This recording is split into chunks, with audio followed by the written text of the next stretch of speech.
Саламатсыздар ма, YouTube каналының көрермендері. Бүгін сіздерге күзгі салатын жасау тәсілімен бөліскім келеді. Видеоның соңына дейін көріп, тіркеліп, лайк басып, комментарий жазып отырыңыздар. Сонымен бізге керегі қияр, болгар бұрышы, қара жапырақ, қызанақ, сәбіз, пияз, sarımsak, ащы бұрыш, шекер, тұз, 9% уксус, май керек. Барлығын ұзыншалап турайтын боламыз. Бірінші қара жапырағымызды,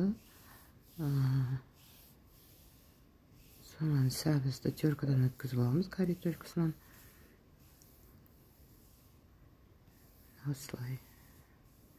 Болгар бұрышында ұзыншалап турайтын боламыз.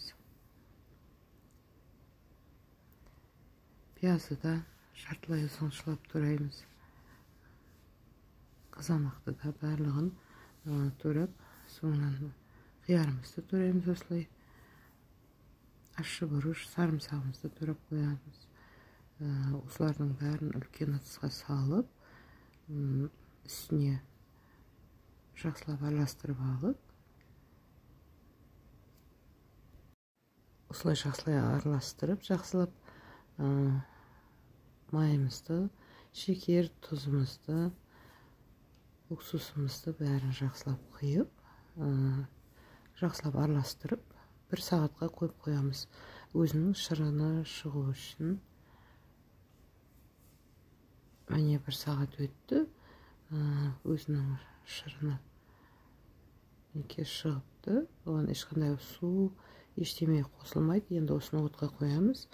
Банкілерімізді стерилизовать етіп аламыз, қақпағымызды қайнатып аламыз.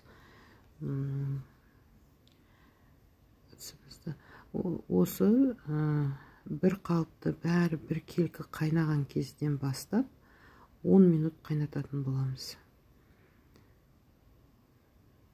Тек судан бастап есептелінеді.